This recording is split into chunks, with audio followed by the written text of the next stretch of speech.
આરસીબીએ કાર્યક્રમ યોજવાના આદેશને નકારી કાઢ્યો। ડીજીપીના રિપોર્ટમાં કહેવામાં આવ્યું છે કે પોલીસ તરફથી કોઈ ભૂલ થઈ નથી। ડીજીપીના રિપોર્ટમાં જણાવ્યા અનુસાર રોયલ ચેલેન્જર્સ બેંગ્લોરના આઈપીએલ ટાઇટલ ઉજવણી દરમિયાન 11 લોકોના મોત થયેલા। નાસભાગમાં પોલીસની કોઈ ભૂલ નથી। ડીજીપીએ મુખ્યમંત્રીને પ્રાથમિક અહેવાલ સુપ્રત કર્યો હતો। અહેવાલમાં કહેવામાં આવ્યું છે કે કાર્યક્રમને ફક્ત એક જ સ્થળે ઘટાડવાના સૂચન છતાં કાર્યક્રમ યોજાયો હતો।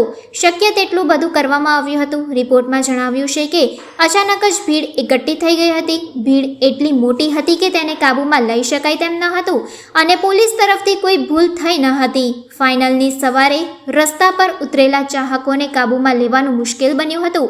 પોલીસ અધિકારીઓ થાકી ગયા હતા અને તેમણે સરકારને જાણ કરી હતી। પોલીસ સૂત્રોએ જણાવ્યું છે કે તેમણે સરકારને જાણ કરી હતી કે વિસ્તૃત સુરક્ષા વ્યવસ્થા માટે કોઈ સમય નથી। દરમિયાન ચાહકોને મફત પાસ મળશે તેવી સોશિયલ મીડિયા પોસ્ટને કારણે સ્ટેડિયમમાં વધુ લોકો આવવા લાગ્યા હતા। આ દુર્ઘટના ચિન્નાસ્વામી સ્ટેડિયમના ગેટ નંબર 7 પર બની હતી। ભાજપે અકસ્માતની જવાબદારી લેતા મુખ્યમંત્રી અને નાયબ મુખ્યમંત્રીના રાજીનામાની માંગ કરી।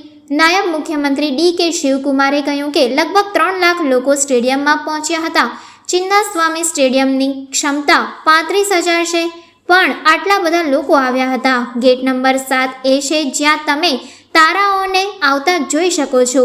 આ તે જગ્યા છે જ્યાં ભીડ હતી। ભીડને કાબૂમાં લેવા માટે માત્ર 5,000 પોલીસ કર્મચારીઓ તૈનાત કરવામાં આવ્યા હતા। આ ઘટનામાં 47 લોકો ઘાયલ થયા હતા। કર્ણાટક સરકારે અકસ્માતમાં મૃત્યુ પામેલા લોકોના પરિવારોને 10 લાખ રૂપિયાની આર્થિક સહાયની જાહેરાત કરી છે। મુખ્યમંત્રી સિદ્ધારમૈયાએ આ જાહેરાત કરી। મુખ્યમંત્રીએ એવી પણ જાહેરાત કરી છે કે રાજ્ય સરકાર ઘાયલોના તબીબી ખર્ચનો સંપૂર્ણ ખર્ચ ઉઠાવશે।